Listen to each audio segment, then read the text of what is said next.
Vidéo Kinshasa. Vidéo Kinshasa. Jusqu'alors, le 19 décembre 2016, pour président Yassika Akota Oyakala Alungwa Akendenaye. Mais comme la Cour constitutionnelle a lobby que président Oyo Akoki Kovanda ti va organiser l'élection Moussoussou, ben jusqu'alors tu as évité. Ce qui a la volonté de organiser l'élection, tu as causé la 2020, tu as causé la 2030, parce que tu as organisé l'élection 2020.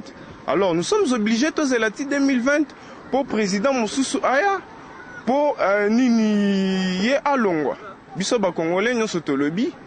Likamwana Koki Kosalemate, Tolanda article 64 de la Constitution. Population et banozela en décembre awa président Moussoussou a kozwa etonga na novembre élection ko salama mais le Congo salamiti. Est-ce que préparation baza vraiment préparé pour les locaux constitutionnel lobby ba lobby mais il faut ba yebisa population pourquoi ba kati bongo avantage ya population eza nini ba dirigeant mboka oyo ba trahi peuple congolais lelo Cour constitutionnelle a pris point de vue naé. Du point de vue constitution, basant la torté. Mais n'a a violé constitution.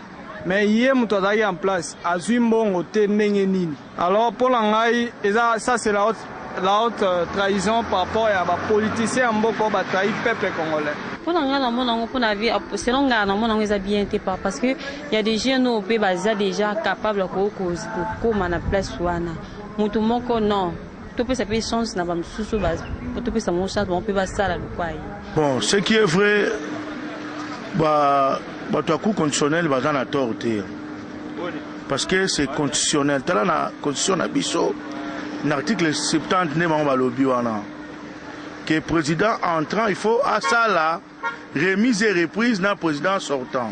Bonne fois, si Koyo, na gouvernement en place, Baluka Mbongo. Ce qui est passé est passé. Baluka Siko Mbongo pour tout ça l'élection. Vidéo Kinshasa. Vidéo Kinshasa.